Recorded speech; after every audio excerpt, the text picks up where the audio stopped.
Dear students, कक्षा 10 की SS की ऑनलाइन क्लासेज में आपका स्वागत है।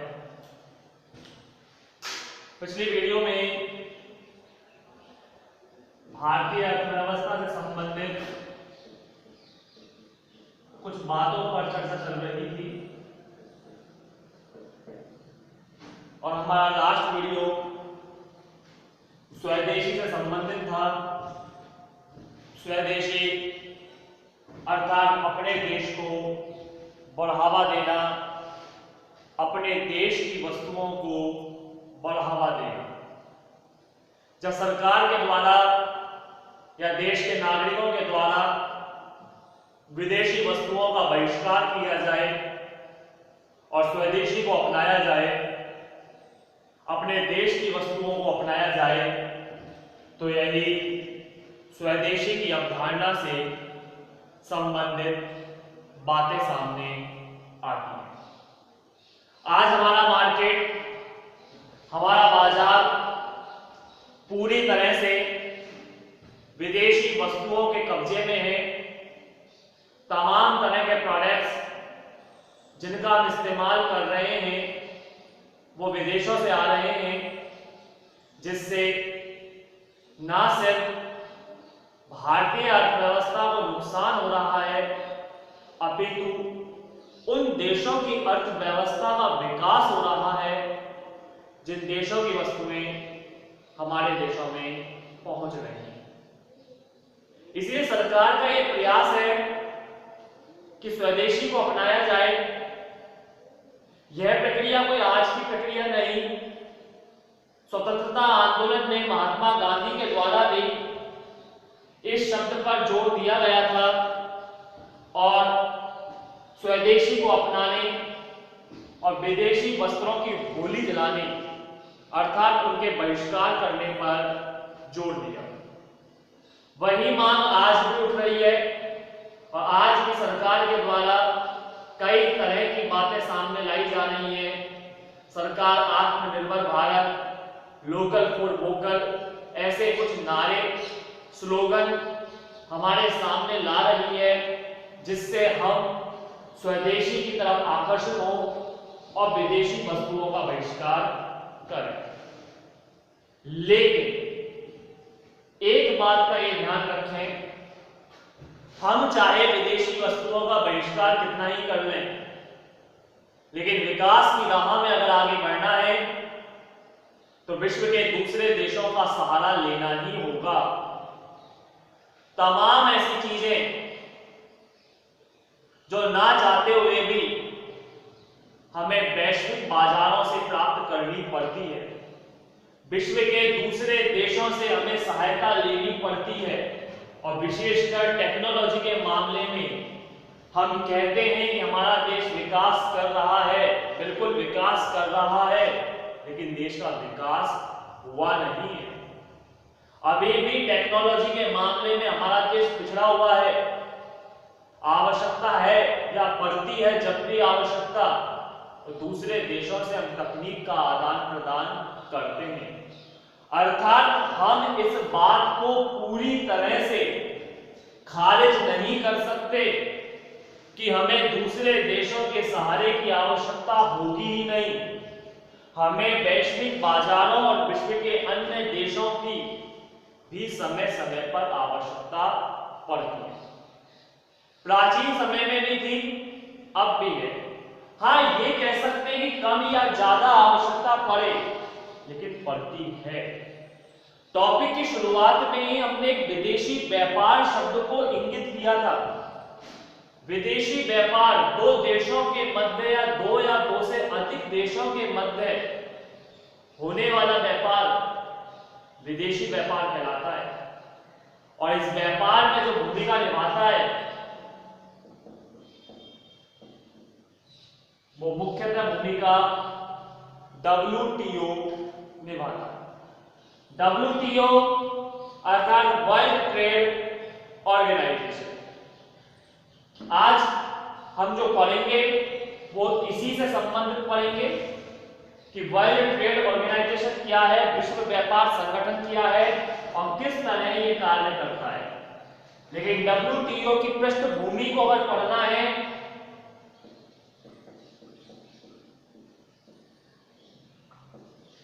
तो गेट का अध्ययन करना होगा। यानी WTO बाद में आएगा, पहले पढ़ना है हमें गेट। तो आइए शुरू करते हैं हमारा आज का टॉपिक गेट और WTO।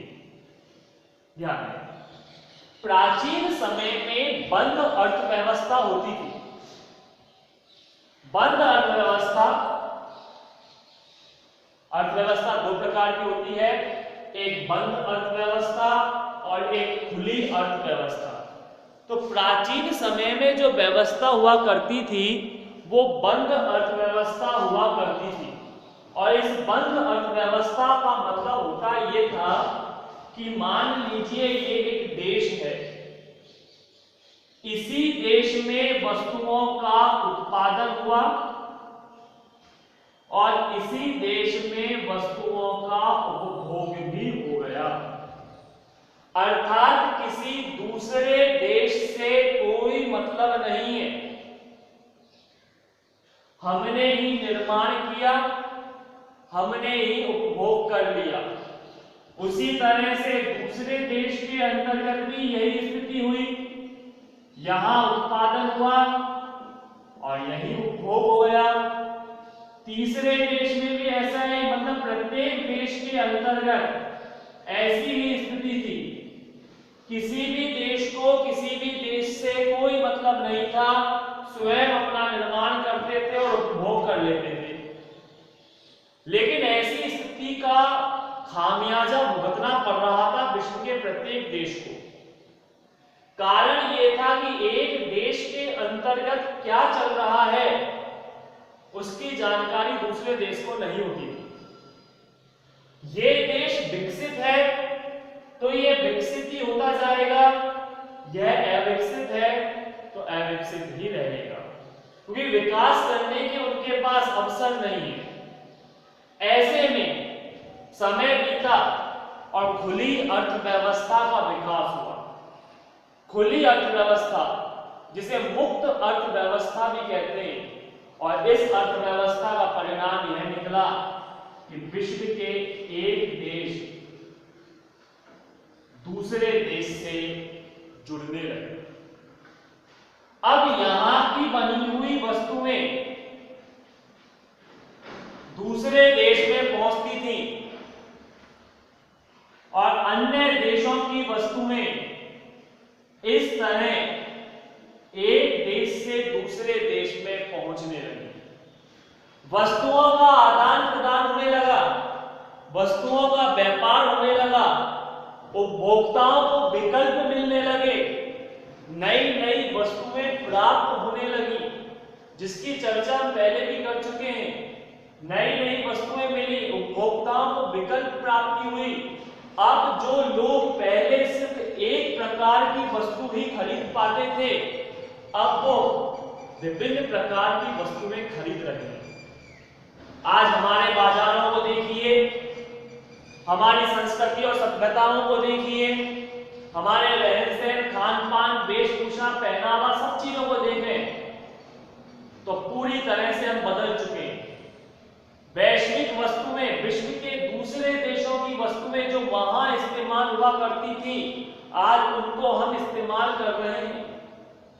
परिधानों की यदि हम बात करें तो जींस, टी शर्ट, ट्राउजर, कैफ्री, ये सभी हमारे नहीं है, ये विदेशों से आई हुई वस्तुएं हैं। क्योंकि नामों को ही अगर आप देखें तो इनके नामों में ही अंग्रेजी शब्द झलकती है, जबकि हमारे परिधान तो धोती कुर्ता, कुर्ता पायजामा, साफा, पगड़ी, ये हुआ करते थे। लेकिन आज इन चीजों से हम बिल्कुल दूर होते जा रहे हैं और टी शर्ट, जींस, बरमूडा, कैफ्री और ऐसे तमाम तरह के परिधानों का इस्तेमाल कर रहे हैं। खाने पीने की बात करें, हमारा पौष्टिक खाना, भोजन, दूध, दलिया, छाछ, राबड़ी, ये हुआ करते थे। आज इनसे विमुक्त हो रहे हैं और आज चाउमीन, पास्ता, बर्गर, ऐसी चीजों का इस्तेमाल हो रहा है। क्यों? क्योंकि दूसरे देश से ये वस्तुएं हमारे देशों में आई और हमने इनका इस्तेमाल करना शुरू कर दिया। ये सब इस खुली अर्थव्यवस्था के तहत। अगर बंद अर्थव्यवस्था होती तो हमें पता ही नहीं चलता कि दूसरे देश में क्या हो रहा है। लेकिन व्यवस्था जब खुली, एक देश दूसरे देश के संपर्क में आया, व्यापार किया गया, तो खुली अर्थव्यवस्था का जन्म हुआ और विश्व का एक देश दूसरे देश से जुड़ने में सक्षम हो पाया। लेकिन इस व्यवस्था में भी एक समस्याएं आने लगी और वो समस्या थी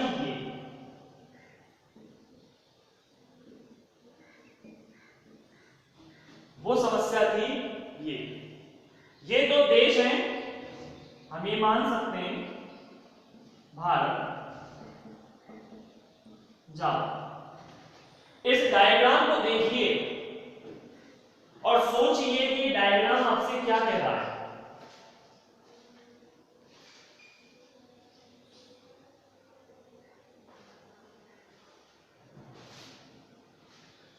कुछ पता कर पाए कि ये डायग्राम आपसे क्या कहना चाह रहा है? देखिए बताता हूं आपको, ये दो देश हैं, भारत और जापान। भारत से एक एरो जापान के अंदर जा रहा है, लेकिन जापान का ये एरो यानी तीर का जो निशान है वो भारत के अंदर प्रवेश नहीं कर रहा। इसका मतलब क्या हुआ कि भारत की वस्तुएं तो जापान में पहुंच रही हैं, लेकिन जापान की वस्तु भारत में नहीं आ पा रही। अर्थात एक देश यानी भारत की वस्तुएं भारत में तो बिकेंगी, साथ में जापान में भी बिक रही है। लेकिन जापान की वस्तुएं आप देख सकते हैं भारत में बिकेंगी नहीं, क्योंकि उन्हें आने का अवसर नहीं मिला, और जापान में इसलिए नहीं बिक रही है क्योंकि विदेशी वस्तुओं का क्या हो गया, उन पर वर्चस्व स्थापित हो गया। जब खुली अर्थव्यवस्था हुई तो खुली अर्थव्यवस्था के तहत विश्व के कुछ विकसित देशों के द्वारा यही प्रक्रिया को अंजाम दिया गया। विश्व के कुछ विकसित देशों के द्वारा यही प्रक्रिया को अंजाम दिया गया और अपने देश की वस्तुएं तो दूसरे देशों में बेच दिया करते थे, लेकिन दूसरे देश की वस्तुओं को अपने देश में आने से रोकते थे। परिणाम यह निकला कि वे विकासशील और अविकसित देश पिछड़ते चले गए और विकसित देशों का विकास होता चला गया, क्योंकि विकसित देशों को डबल बाजार मिले, दोहरे बाजार मिले। हम जापान और भारत की जगह अगर विकसित और अविकसित शब्द से समझें तो और बेहतर समझ पाएंगे। विकसित देशों का दोहरा लाभ होता चला गया। वे अपने देश की वस्तुएं अपने देश में तो बेच ही रहे थे, साथ में दूसरे देशों में भी व्यापार कर रहे थे, लेकिन अविकसित देश अपने देश में नहीं बेच पा रहे थे, क्योंकि विदेशी वस्तुएं जब आती हैं तो अपनी कीमतों में कमी करके लाती हैं। स्थानीय उद्योग धंधे नष्ट होते चले जाते हैं और दूसरे देशों में बेच पाने का उनको अवसर ही नहीं था।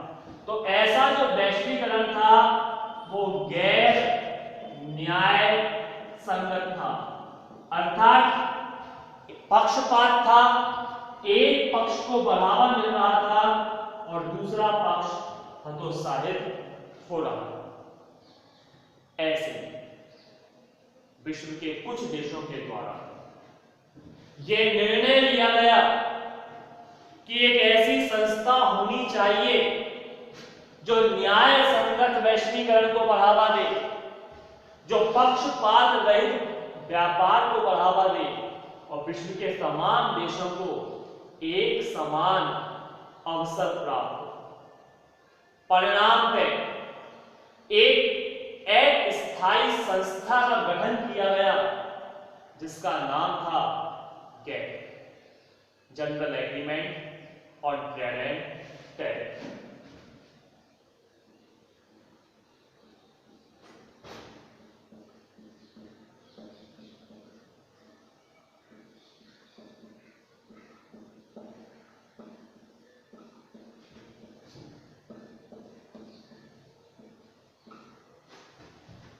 ये इसका पूरा नाम था, जी से general agreement A on trade and tariff.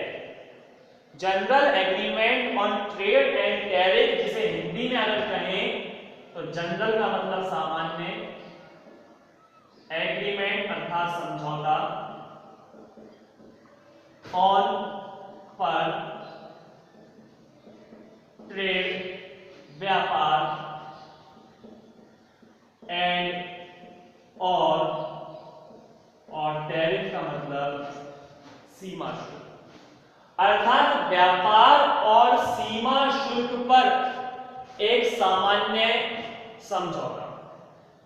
विश्व के कुछ देशों के द्वारा ये निर्णय लिया गया कि न्याय संगत वैश्वीकरण को अगर बढ़ावा देना है और विश्व के सभी देशों को एक समान अवसर उपलब्ध कराने हैं, तो एक अस्थायी संस्था यानी कुछ ऐसी संस्था होनी चाहिए जो इन सब पर अपना नियंत्रण स्थापित करे।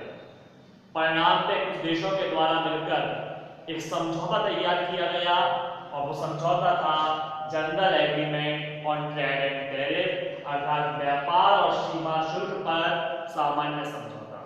इस समझौते के तहत जो जो देश इस समझौते में शामिल हुए थे, उन्होंने ये निर्णय किया कि हम दूसरे देश के अधिकारों का हनन नहीं करेंगे और हम जो भी व्यापार करेंगे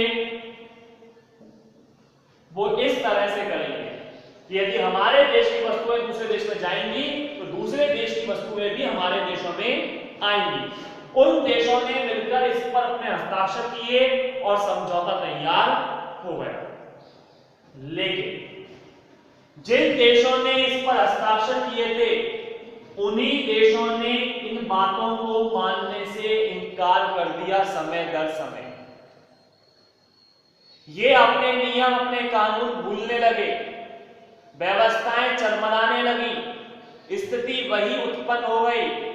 परिणाम यह निकला, यह बात पर जोर दिया जाने लगा कि इस समझौते के स्थान पर, यानी इस अस्थायी समझौते के स्थान पर कोई स्थायी संस्था होनी चाहिए जो बेहतर तरीके से अपना कार्य कर सके। परिणाम पे 1 जनवरी 1995 को WTO का निर्माण किया गया। WTO, जिसको फुल फॉर्म अगर देखें, वर्ल्ड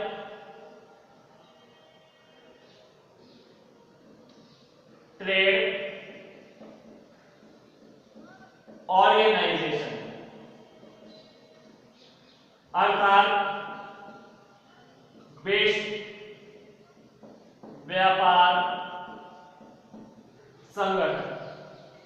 1 जनवरी 1995 को गैट को WTO में रूपांतरित कर दिया गया। ये एक स्थायी संस्था बनी और इसको पूरी तरह से स्वतंत्र अधिकार दे दिए गए कि कोई भी देश इसके नियमों से बाहर जाकर व्यापार नहीं करेगा, और अगर करता है तो WTO उस पर क्या करेगा, नियंत्रण स्थापित करेगा। आज WTO का कार्य निर्बाध रूप से, यानी बिना किसी बाधा के व्यापार को बढ़ावा देना है और ये देखना है कि कोई देश दूसरे देश के अधिकारों का उल्लंघन तो नहीं कर रहा। तो WTO वर्ल्ड ट्रेड ऑर्गेनाइजेशन, जिसका निर्माण 1 जनवरी 1995 को हुआ था, ये एक स्थायी संस्था थी जो गैट को रूपांतरित करके बनाई गई। वर्तमान में WTO का जो मुख्यालय है वो जेनेवा, स्विट्जरलैंड में। यहां से रहकर WTO विश्व के तमाम देशों पर अपना नियंत्रण स्थापित किए हुए है और ये देखता है कि कोई देश किसी दूसरे देश के अधिकारों का उल्लंघन तो नहीं करता। तो ये थी एक सामान्य जानकारी general agreement on trade and tariff यानी गैट। और WTO के बारे में। उम्मीद करता हूं ये टॉपिक आपको समझ में आया होगा। इस लेसन से संबंधित अन्य बातों की चर्चा आगामी वीडियो में की जाएगी। तब तक के लिए धन्यवाद।